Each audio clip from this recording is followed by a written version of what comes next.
happy பாடுறா செல்ல கொடுத்தல பிடிக்கலாம்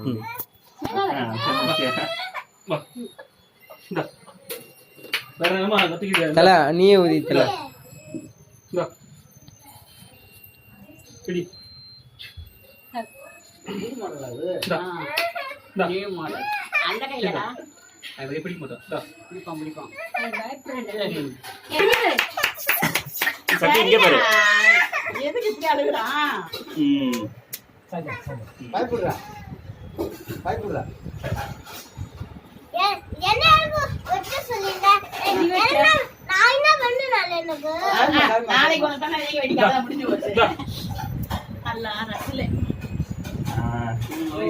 இங்க மட்டும் நல்லா திரும்பியா